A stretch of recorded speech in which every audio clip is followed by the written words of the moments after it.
শিলিগুড়িতে অভিযান চালিয়ে এক গাড়ি নিষিদ্ধ প্লাস্টিক ক্যারিব্যাগ উদ্ধার করল শিলিগুড়ি পুর নিগমের আধিকারিকেরা। শিলিগুড়ির নয়াবাজারে এই অভিযান চালিয়ে নিষিদ্ধ ক্যারিব্যাগ উদ্ধার করা হয়। আধিকারিকেরা জানিয়েছেন কয়েক কুইন্টাল নিষিদ্ধ ক্যারিব্যাগ উদ্ধার করেছেন আধিকারিকেরা। এই প্রসঙ্গে শিলিগুড়ি পুর নিগমের ডেপুটি মেয়র রঞ্জন সরকার বলেন, এই নিষিদ্ধ প্লাস্টিকের বিরুদ্ধে আমাদের লাগাতার অভিযান চলছে।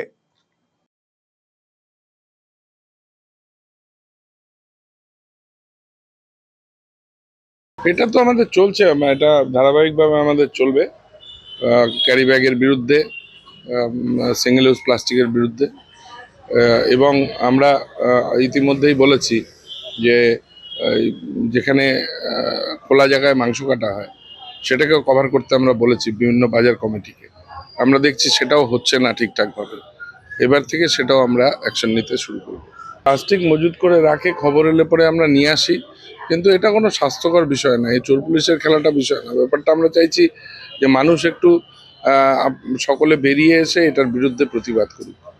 প্লাস্টিক, সিঙ্গেল ইউজ প্লাস্টিক, বিশেষ করে ইউজ অ্যান্ড থ্রো যেটা, সেটা অত্যন্ত সমাজের পক্ষে ক্ষতিকারক। সেটা যাতে না করা হয় সেদিকে এগোতে হবে। আমরা তো আমাদের কাজ করছি, কিন্তু আমরা সবাই যদি এটাকে বর্জন না করি তাহলে এর সম্পূর্ণ সমাধান আমাদের সম্ভব হবে।